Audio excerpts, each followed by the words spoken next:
Packaged food products with active probiotics are growing in Asia Pacific, driven by the rise of Korean cuisine or K-food. To tell us more about it, we have Megumi Matsunaga from Euromonitor International.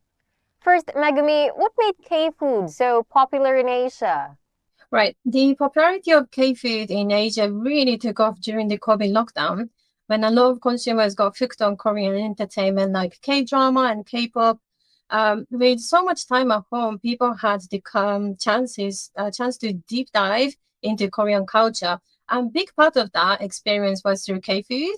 It's really exciting to see all the food and drinks featured in K-drama, which inspired many people to order Korean dishes through food delivery services or buy popular meals, or even spontaneously jump on social media to see what's trending in South Korea and try out these new things they discovered. This wasn't just limited to Asia, it became a global phenomenon, happened in many countries.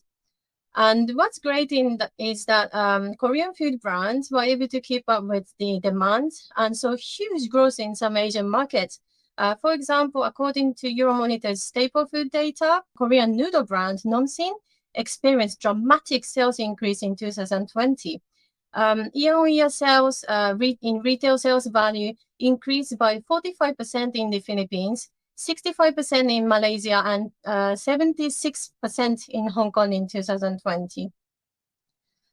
Korean products expanding rapidly outside of Korea are not just limited to meal categories, but also in snacks, both sweet and savory types, also in condiments and sauces like pickled vegetables and fermented soybean products.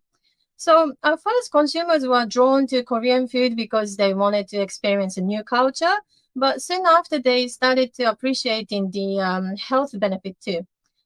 Take kimchi, for example. It's fermented and naturally packed with probiotics. Gochujang, it's a key sauce in many Korean dishes. It's also fermented.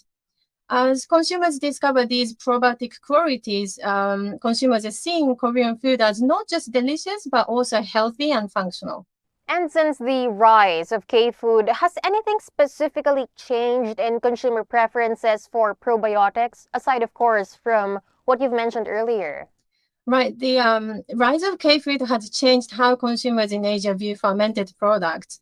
So probiotic fermented products have long been part of many Asian diets. For example, tempeh is widely consumed in Southeast Asia, and doubanjiang, it's a fermented broad bean paste. It's commonly used in Chinese cuisine. Japan has a variety of fermented foods as well, such as natto, which is fermented soybeans. While people across Asia are familiar with fermented products, it hasn't always seen as something special. Sometimes fermented food was even associated with older generation.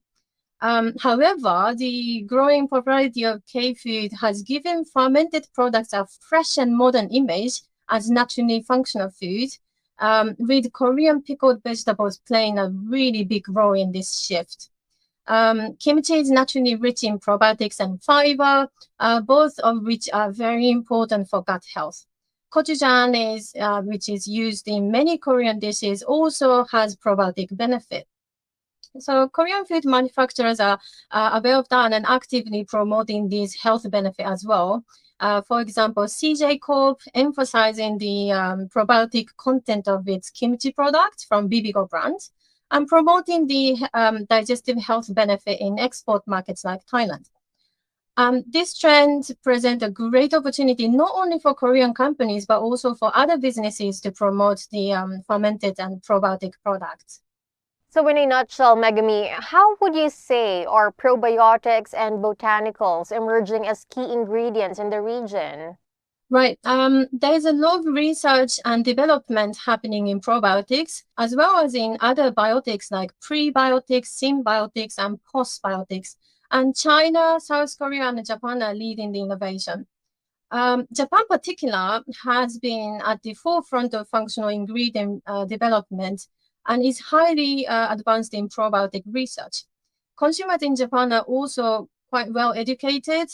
They can name different strains of lactic acid bacteria and understand that each strain provides unique health benefit. Major food and beverage manufacturers in Japan typically operate dedicated research facilities focusing on probiotics. For instance, Meiji has over 6,000 probiotic strains in its research lab, and they are actively working on discovering new health benefits from specific strains. Botanicals, another ingredients that are attracting significant consumer interest in Asia. Many naturally functional ingredients have long been part of traditional diet in the region, including functional mushroom, which are now enjoying a huge global boom. While botanicals aren't new to Asian consumers, the way they are being positioned in functional products is evolving. Ingredients associated with mood, relaxation, and sleep health are gaining strong traction now. At the same time, functional botanicals are increasingly being incorporated into indulgent products like snacks. For example, South Korea offering ginseng-infused cookies and macaroons, while Singapore has ice cream with ashwagandha.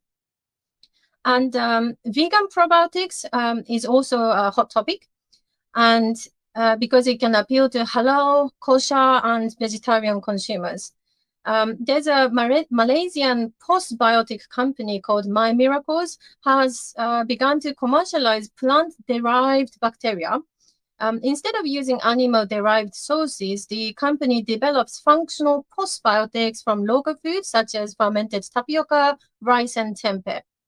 So lots of innovations going on, and the speed of innovation in functional and botanical ingredients is only expected to accelerate. Thank you so much for your time, Megumi. Thank you. Once again, that was Megumi Matsunaga, consultant at Euromonitor International. For more news, visit retailasia.com.